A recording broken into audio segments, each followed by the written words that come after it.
Vous êtes sur DMTV, bonjour ou bonsoir, tout dépend de l'heure à laquelle vous nous suivez. Tout plaisir est pour nous de vous retrouver et de savoir que vous êtes nombreux en train de suivre votre chaîne YouTube DMTV.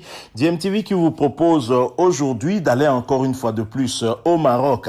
Le Maroc que nous considérons en tout cas comme modèle, en tout cas en ce qui concerne le football, en ce qui concerne les installations sportives pour le développement du football. Donc nous allons faire, on va dire, un coup de gueule, une petite réflexion en nous servant en tout cas du Maroc comme modèle, puisque le Maroc se trouve tout comme nous, sur le continent. Nous avons même un club qui est le mieux titré que des clubs marocains en Champions League africaine, par exemple. C'est le tout-puissant Anglebert Mazembe. Mais globalement, que fait notre gouvernement, que fait notre fédération pour mettre à la disposition des joueurs, des sportifs, des installations adéquates pour la pratique du sport? Nous prenons en tout cas le cas du football. Alors, l'équipe nationale du Maroc, vous le savez, va également achever, en tout cas, cette phase des éliminatoires de la Coupe d'Afrique des Nations Cameroun, CAN Total Cameroun 2021. Et l'équipe nationale du Maroc campera au complexe Mohamed VI de football.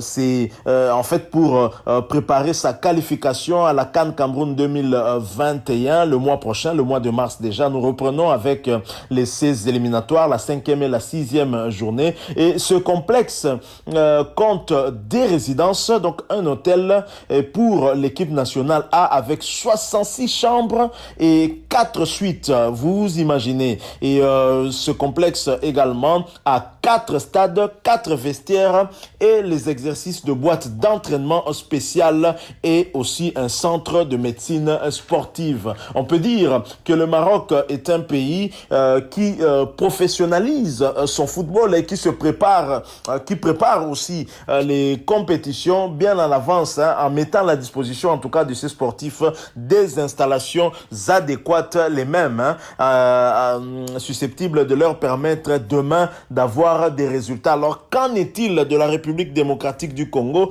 Qu'en est-il de la Fédération congolaise de football association? Nous n'allons pas en tout cas arrêter de faire ce genre de coup de gueule, des réflexions pour pousser en tout cas nos dirigeants à faire mieux et pourquoi pas pour amener des changements à la tête justement de ces structures qui dirigent le football, en commençant par la Fédération congolaise de football association. Je ne sais pas pour vous, mais personnellement, en voyant ces images et les conditions mises en place pour le progrès du football marocain, on comprend mieux maintenant pourquoi le président de la Fédération internationale de football FIFA prend en modèle le Maroc, qu'il considère en tout cas comme la locomotive du football africain. On comprend encore mieux pourquoi Gianni Infantino avait snobé la visite du centre Koura-Rampova, qui ressemble plus à un repère des serpents venimeux qu'à un complexe dédié pour la pratique du football. C'est vraiment triste.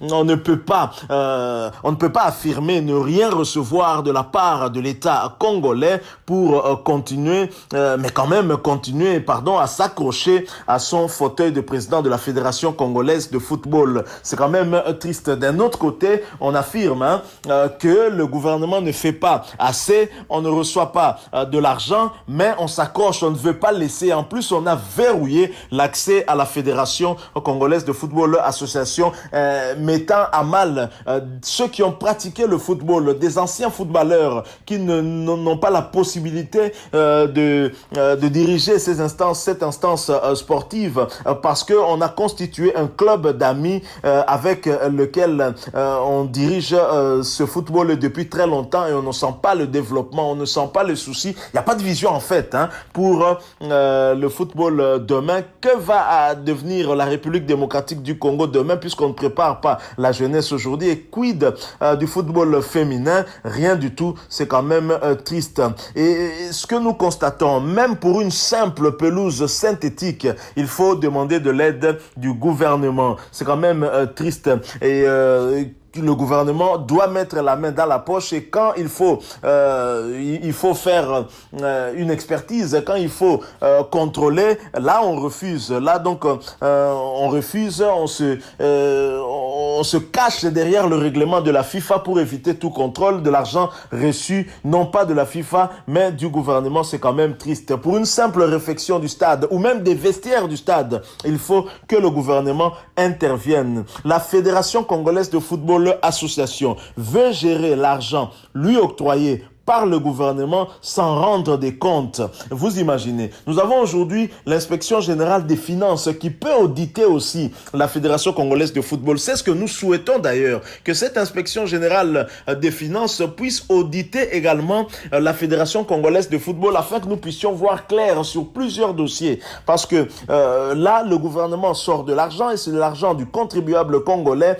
et le contribuable congolais ne peut même pas avoir des suites sur la manière dont son argent a été géré et c'est vraiment très malheureux. Et tout cela a pourquoi on refuse de rendre des comptes. On se cache en fait derrière le règlement de la FIFA qui pose une épée de Damoclès sur la tête du pays si par malheur vous essayez en tout cas de fourrer votre nez dans les affaires de la fédération. C'est toujours ainsi un peu partout. Bon, on va dire dans le monde c'est comme ça, mais en particulier ici en Afrique, ceux qui dirigent le football abusent en fait de cette réglementation de la FIFA qui met à mal en fait plusieurs gouvernements qui ne peuvent même pas vérifier comment est géré leur argent. Et bien sûr, de ce fait, la FIFA se rend complice des vastes escroqueries, surtout en tout cas sur le continent africain. Ce n'est pas seulement le cas de la République démocratique du Congo, nous pouvons voir ça en tout cas dans d'autres pays, on va dire plus, d'Afrique subsaharienne. C'est vraiment triste. Comment pouvez-vous expliquer que le centre Seforbel appartenant à un particulier, il s'agit du président de l'équipe de football Belor, président Lolo Omosango, est mieux loti que le centre Kourarampofa? Vous expliquez ça comment? Comment expliquer que le centre de Kimbondo appartenant à l'ASV Club peut être mieux loti que le centre Kourarampofa? Vous comprenez ça comment? V-Club ne peut quand même pas avoir plus de moyens que la Fédération congolaise de football association. Et comment, je ne voudrais même pas parler des installations sportives du club number one de la République démocratique du Congo et deuxième en Afrique après Al-Ali, le tout-puissant Mazembe. Par pudeur, je n'aimerais même pas en parler parce que là, ça va étaler au grand jour les insuffisances et la mauvaise gestion des dirigeants de notre fédération. Et le football, depuis l'avènement de ceux qui dirigent la fédération actuellement, est-ce que avons-nous progressé sur le plan en tout cas des installations sportives? Je dis non tout de suite. Vous avez un complexe sportif marocain qui reçoit notamment l'équipe nationale du Maroc avec 4 stades, un hôtel avec 66 chambres et 4 suites. Vous imaginez des moyens mis en place par les Marocains. Je pense le gouvernement marocain certainement, mais aussi la fédération. La fédération, dernièrement, nous avons suivi la fédération marocaine qui a octroyé 16 minibus aux 16 équipes évoluant en tout cas à la Ligue féminine du Maroc. Et ici, c'est quasi impossible d'envisager une telle action. En suivant même nos joueurs qui sont nombreux maintenant à évoluer du côté du Maroc, le dernier en date c'était Yannick Bangala qui faisait une petite comparaison par rapport au niveau du championnat marocain qui, selon lui, est nettement plus au-dessus que le nôtre. Yannick Bangala est parmi les joueurs qui ont joué dans au moins 2 grands clubs de la République démocratique du Congo, des grands clubs qui ont eu au moins un trophée africain. C'est le dernier club Motema Pembe ainsi que l'SV Club. S'il fait ce témoignage, comment douter? Il y a eu avant lui d'autres joueurs tels que Lema Amabidi, Fabrice Ngoma, il y a eu Ben Malango qui était au tout-puissant Mazembe qui peut faire une comparaison comparaison entre les clubs marocains et les clubs congolais, vous vous rendez compte tout de suite que ces clubs-là sont mieux outillés et leurs fédérations mieux organisées, ce qui favorise aujourd'hui aussi l'éclosion du football marocain qui est au top en Afrique. Et c'est parce qu'on a investi sur le long terme, on a investi sur les installations sportives et l'impulsion est partie de la fédération marocaine de football. Et ici, en République démocratique du Congo, que fait la fédération congolaise? C'est devenu un club d'amis, des amis qui renouvellent leur mandat chaque année alors que le bilan est négatif.